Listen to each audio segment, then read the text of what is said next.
భద్రాద్రి కొత్తగూడెం జిల్లా భద్రాచలం సమీపంలో జరిగిన కేఎల్ఆర్ ప్రైవేట్ విద్యా సంస్థ బస్సు ప్రమాదంపై పీడీఎస్యూ జిల్లా కమిటీ తీవ్ర ఆగ్రహం వ్యక్తం చేసింది. మడుగురు నుంచి పాల్వంచ వెళ్తున్న కేఎల్ఆర్ కళాశాల బస్సు మొండికుంట సమీపంలో ప్రమాదానికి గురై సుమారు 60 మంది ఇంజనీరింగ్ విద్యార్థులు గాయపడ్డారని, ఒకరి పరిస్థితి విషమంగా ఉందని పీడీఎస్యూ జిల్లా నాయకులు తెలిపారు. గాయపడిన విద్యార్థులు ప్రస్తుతం భద్రాచలం ప్రభుత్వ ఆసుపత్రిలో చికిత్స పొందుతున్నారని చెప్పారు. ఈ సందర్భంగా ఆసుపత్రిలో విద్యార్థులను పరామర్శించిన పీడీఎస్యూ జిల్లా కార్యదర్శి మునిగెల శివప్రశాంత్ మాట్లాడుతూ ఫిట్నెస్ లేని బస్సులను నడపడమే ఈ ప్రమాదానికి ప్రధాన కారణమని ఆరోపించారు.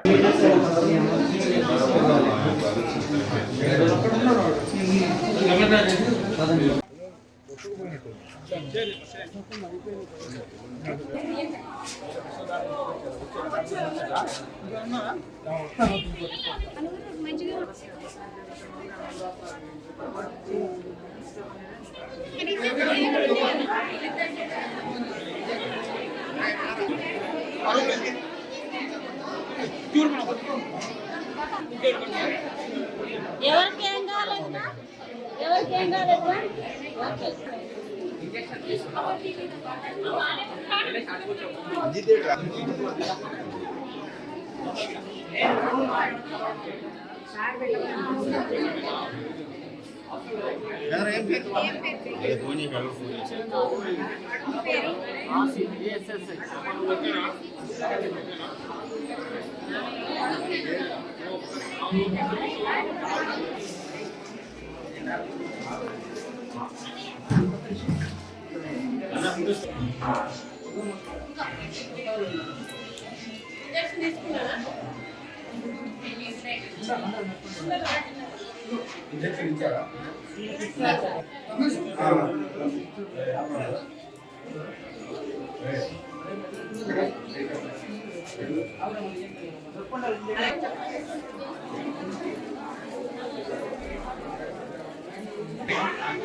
నా పేరు శివప్రశాంత్, పీడీఎస్యూ భద్రాద్రి కొత్తగూడెం జిల్లా కార్యదర్శిని.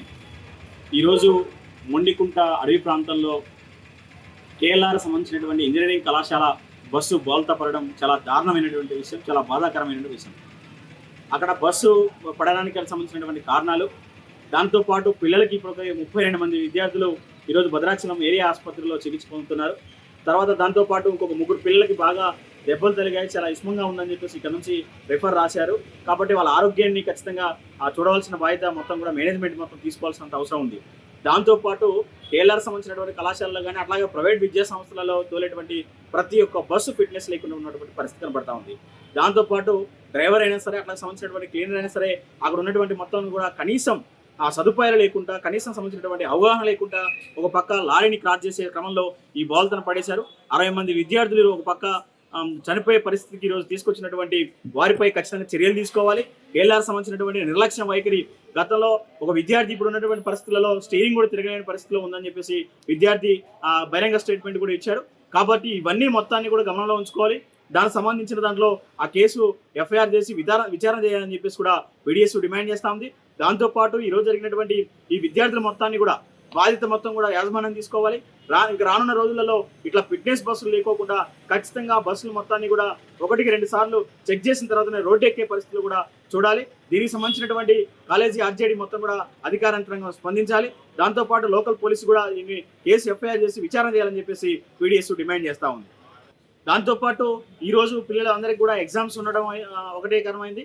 ఆ బస్సులోని కనీసం మినిమం సంబంధించినటువంటి 50 లేదా 40 మంది సంబంధించినటువంటి పట్టేటువంటి బస్సు, లేదనుకుంటే ఎక్కువ లోడ్ సంబంధించినటువంటి ఎగ్జామ్స్ పేరుతోని కానీ అట్లాగే సంబంధించినటువంటి వేరే బస్సు వేస్తే ఖర్చు ఎక్కువ వస్తున్న పేరుతోని అదే బస్సులో 100-150 సంబంధించినటువంటి విద్యార్థుల మొత్తాన్ని కూడా దాంట్లో తీసుకుపోయే పరిస్థితి కనబడతా ఉంది.